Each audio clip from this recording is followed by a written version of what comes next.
Olá, este é o programa Fator Paranormal. Eu sou Kátia Gigaia, capítulo 23. Neste capítulo, eu quero falar um pouco sobre relacionamentos e amores nocivos. Você já vivenciou uma experiência afetiva que acabou com você, que te abalou, que você achou que estava apaixonada ou amando e aquela pessoa estava, na verdade, te usando ou simplesmente estava ali de alguma forma te fazendo mal? Quem passou por isso? Eu vou contar uma experiência que eu tive aos meus 19 anos de idade. Eu conheci uma pessoa de uma forma muito inusitada, enfim, num momento de profunda calmaria da minha vida. Por que calmaria? Porque eu estava num momento de retiro, comigo mesma, sem sair para os lugares, cuidava do meu lado espiritual, estava trabalhando, enfim, levando uma vida muito positiva. De repente, eu conheci uma pessoa, porque eu tive um aniversário num local, e eu conheci uma pessoa que me atraiu bastante. E esta pessoa, ela trouxe uma mala de rodinha, jumbo de problemas com ela, né? E eu abracei a causa, porque eu era a Madre Teresa de Calcutá dos namorados. Eu queria ajudar todos. Aí o que acontecia? Eles ficavam bons e me chutavam antes fosse para outro país, né? Mas eu ficava por aqui mesmo, ou no máximo na minha cama chorando. Mas enfim, esta pessoa, ela se aproximou e ele tinha N problemas espirituais. E ele também um bandista, como eu na época, mas ele trabalhava assim somente com os espíritos tops. Vocês conhecem aquelas pessoas que se elas trabalham com o melhor caboclo, aquele que todo mundo conhece, ou se trabalha com a linha de boiadeiros, é o melhor boiadeiro, aquele baiano é o Lampião, ou é a Maria Bonita. Haja Lampião e Maria Bonita. Embora a falange é grande, né, mas existe mesmo. Os Exus tops, né? Top na linguagem dessas pessoas que têm um crânio desse tamanho, né? Mentalidade, então, a gente nem se fala, porque espírito é espírito e não existe o melhor, o pior, enfim. Isso é coisa do ego, do médium. Gente, isso que é importante vocês saberem. Mas, enfim, ele trabalhava lá com os tops e como eu sempre fui uma pessoa muito livre, uma pessoa que sempre procurou ter liberdade na expressão, na conduta, enfim. Eu era uma pessoa que dificilmente um namorado me prendia. Eu quero explicar isso bem, porque assim, a individualidade de um ser humano, principalmente num relacionamento, ele deve ser preservado.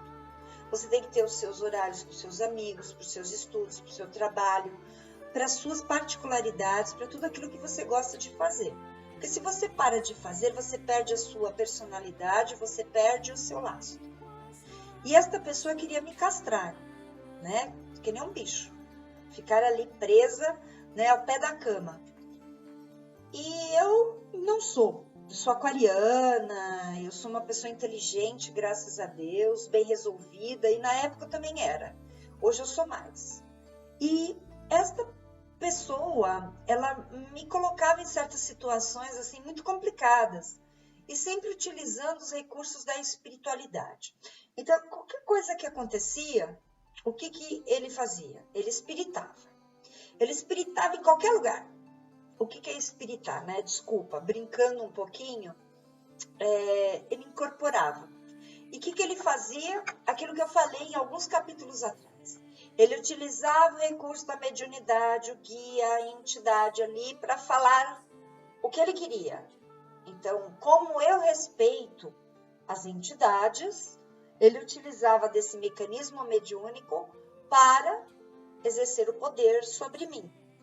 E eu ali respeitava, porque até então eu não sabia o ir e vir daquela entidade, embora sentia uma manifestação e o carinho, e óbvio que existia realmente uma mediunidade muito positiva que vinha através dele, porque eu tinha relatos muito bons a respeito do trabalho dele, mas ele tentava comigo, a todo modo, me prender através dessa condição espiritual.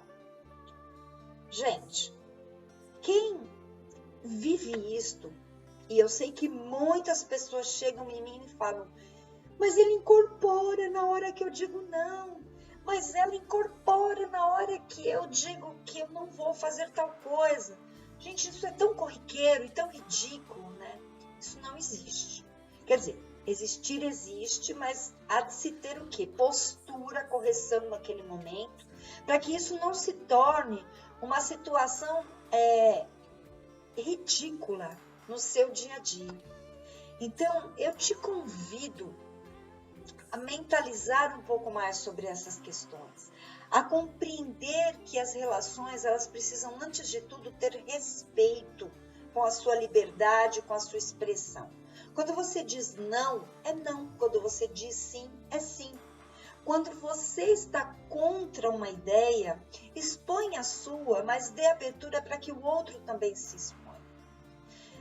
As relações, elas precisam, antes de tudo, ter a liberdade de posicionamento.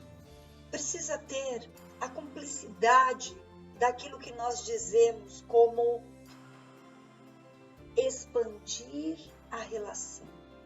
Quantas vezes a gente vê relacionamentos aí afundados porque um quer prevalecer sobre o outro, porque existe a competição, porque um quer falar mais grosso que o outro, aquela disputa que é desastrosa, quantas faltas de respeito, que chega até um ato físico, uma agressão física.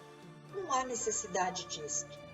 Então, muitas pessoas utilizam os artifícios da magia, da espiritualidade, para manter o outro sobre o impacto de uma afetividade ilusória, né? Porque tudo aquilo que você mantém à força deixa de ter amor para ter posse. Então, possessividade, obsessão por certos relacionamentos são nocivos demais. Então, esses amores nocivos, eles precisam ser descartados da sua vida. Principalmente casamentos que vocês empurram com a barriga, relacionamentos que estão durando anos e você não sabe o que fazer com ele. Seja simples. Acabe com ele e vá viver tua vida e deixa o outro viver. Você tem medo de ficar só? Primeiro, sinto te dizer, você veio para este mundo sozinho. Você vive acompanhado de pessoas, mas a maioria dos momentos você está só. E você vai embora sozinho, porque você acha que alguém vai te dar a mão na hora que você morrer para ir junto? Então, você é uma pessoa só. Você tem que aprender a lidar com esse estado solitário e não exatamente a solidão. Saber lidar com estas questões. O dia que você se suportar e viver bem com você mesmo, qualquer pessoa poderá viver muito bem contigo. Pense nisto. Eu tenho certeza que a partir do momento que as carências vão embora, que você não cria posse e nem ilusão a respeito de nada nem de ninguém, e não cria expectativas, os amores que acontecerão em sua vida serão construtivos e não destrutivos. As relações serão aprendizados, né? Você terá companheiros e companheiras evolutivos que vão te ensinar nesta caminhada evolutiva, nessa jornada, experiências e lições muito aprofundadas. Então, quem sabe nisso tudo você vai conhecer o real amor da sua vida. E é nisto que eu aposto, né? Porque quando eu olho para trás e lembro desta fase onde esta pessoa queria a todo modo me impor uma condição dela e ele não conseguia, o que ele tentou? Ele tentou um artifício na qual ele sabia que eu temia, não de medo, mas sim por respeito, me impor, né? E eu não aceitei. Eu era uma pessoa questionadora, hoje sou mais. Então eu te convido a ser um questionador sobre certas coisas. Porque certas coisas elas são tão incoerentes que é difícil a gente não perceber, não é mesmo? Então não seja vítima de amores nocivos, de relacionamentos que vão criar em você certa dependência que não há necessidade. Então lute por sua liberdade no estado maior, né? Porque liberdade, na verdade, é você manter, antes de tudo, a sua individualidade. Esse é o meu recado de hoje no Fator Paranormal. E eu agradeço muito todas as mensagens que eu tenho recebido. Eu estou, na medida do possível, respondendo. E eu quero agradecer muito a sua audiência aqui no canal do YouTube, na Cron TV, no programa Fator Paranormal. Então, até o próximo capítulo. Gratidão.